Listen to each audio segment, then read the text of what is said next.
Hello student, आज हम पढ़ेंगे इन्वेंट्री नियंत्रण। तो इन्वेंट्री होती क्या है?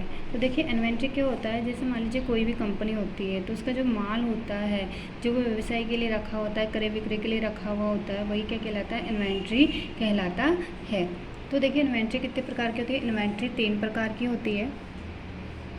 पहली होती है कच्चा माल, दूसरा होता है अर्ध कच्चा माल और तीसरा होता है तैयार माल। जैसे मान लीजिए हम किसी की फर्नीचर कंपनी की बात करते हैं, तो उस फर्नीचर कंपनी में जो माल बनाने के लिए जो कच्चा माल रखा गया है, ठीक है, जैसे लकड़ी वगैरह आ जाएगी इसके अंतर्गत। अर्ध कच्चा माल क्या हो गया है कि कच्चे माल से जो सामग्री है वो बनाने के लिए प्रक्रिया तो प्रारंभ हो गई है लेकिन पूर्ण नहीं हुई है, तो वो क्या कहलाएगी? अर्ध कच्चा माल कहलाएगा। और तैयार माल क्या होगा कि जो पूर्णतः बनकर तैयार हो चुका है, तो वो सामग्री किस में आ जाएगी? तैयार माल में आ जाएगी। जैसे मान लीजिए कि कंपनी ने एक कुर्सी बनाना, चेयर बनाना प्रारंभ किया, तो वो जो उसके लिए जो लकड़ियाँ हैं इस्तेमाल की गई है, वो क्या कहलाएगा? कच्चा माल कहलाएगा। और चेयर बनकर तैयार हो गई लेकिन उसमें कलर करना बाकी है, तो वो किस में आ जाएगी? अर्ध कच्चे माल में आ जाएगी। और पूर्णतः जब चेयर बनकर तैयार हो चुकी है तो वो किस में आ जाएगी? तैयार माल में आ जाएगी। तो नेक्स्ट देखिए, इन्वेंट्री नियंत्रण क्या होता है? तो इन्वेंट्री नियंत्रण क्या होता है कि जो कंपनी होती है वो अपनी सामग्री पर, क्रय विक्रय पर, भंडारण क्षमता पर, क्षति पर आदि पर जो नियंत्रण रखती है वो क्या कहलाती है? इन्वेंट्री नियंत्रण कहलाता है। नेक्स्ट आता है कि इन्वेंट्री नियंत्रण के उद्देश्य क्या हैं। तो इन्वेंट्री नियंत्रण का जो सबसे पहला उद्देश्य है वह है मांग, यानी कि मांग है उसके विरुद्ध, उतार चढ़ाव के विरुद्ध सुरक्षा क्या है उसका उद्देश्य है। दूसरा, प्रतिफल की जो मांग है उसके उतार चढ़ाव में जो के विरुद्ध भी सुरक्षा भी इसका उद्देश्य है। नेक्स्ट है भंडारण सीमा पर नियंत्रण। नेक्स्ट है भंडारण वितरण पर नियंत्रण भी इन्वेंट्री का उद्देश्य होता है।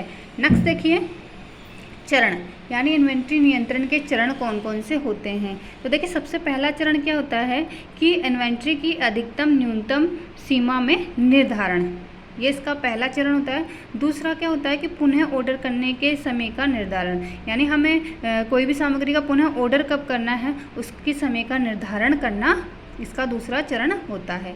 तीसरा देखिए, पुनः ऑर्डर करने की मात्रा का निर्धारण, यानी हमें कितनी मात्रा में कोई भी सामग्री प्राप्त करनी है, ठीक है, ये इसके अंतर्गत आ जाएगा। देखिए, विचारणीय कारक, यानी इन्वेंट्री में कौन कौन से ऐसे बिंदु हैं जो विचारणीय हैं। तो देखिए, सबसे पहला कारक जो है वह है पूंजी। देखिए, आप जब भी कोई सामग्री की करके उसे भंडारण में रख रहे हैं तो उसके लिए आपको बहुत बड़ी लागत लगानी पड़ेगी। आपको उसके लिए आपके पास पूंजी होनी चाहिए, पर्याप्त मात्रा में पूंजी होनी चाहिए, तो इसके लिए आपको सोचना पड़ेगा। नेक्स्ट है गोदाम, जब आप सामग्री ला रहे हैं तो उसे स्टॉक में रखना पड़ेगा, उसे कहीं ना कहीं रखना पड़ेगा, उसके लिए आपको एक बहुत ही बड़े आकार का गोदाम होना चाहिए। नेक्स्ट देखिए, हानि।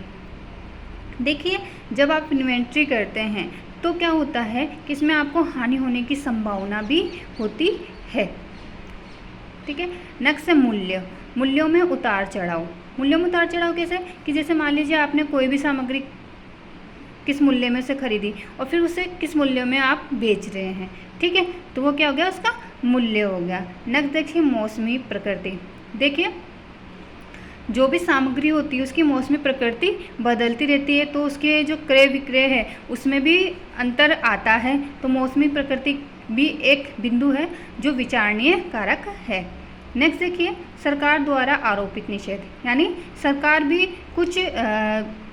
सरकार द्वारा आरोपित कुछ निषेध होते हैं, मतलब कि जो भी व्यक्ति व्यवसाय कर रहा है उसके लिए एक दिशा निर्देश होते हैं कि वो इस मात्रा में ही सामग्री रख सकता है, इससे ज़्यादा नहीं रख सकता। तो सरकार द्वारा जो आरोपित निषेध है उसका भी ध्यान रखना पड़ता है। नेक्स्ट देखिए, फैशन, ये सबसे बड़ा बिंदु है। जैसे फैशन बदलता रहता है और जैसे ही फैशन बदलता है तो मनुष्य की क्या होती है? इच्छा भी बदलती है और वो उसके अकॉर्डिंग ही सामग्री खरीदता है। तो सामग्री की जो आपूर्ति है, जो सामग्री का क्रय विक्रय है, वो इस फैशन से प्रभावित होता है। तो ये एक महत्वपूर्ण बिंदु है जो एक विचारणीय कारक है। नेक्स्ट देखिए, लीड टाइम। देखिए, लीड टाइम क्या होता है कि मान लीजिए आपने कोई सामग्री ऑर्डर कर दी है, तो वो ऑर्डर करने के पश्चात आप तक जब आएगी उसमें जो समय लग रहा है वो क्या कहलाएगा, लीड टाइम कहलाएगा। तो ये आपका इन्वेंट्री नियंत्रण था। धन्यवाद।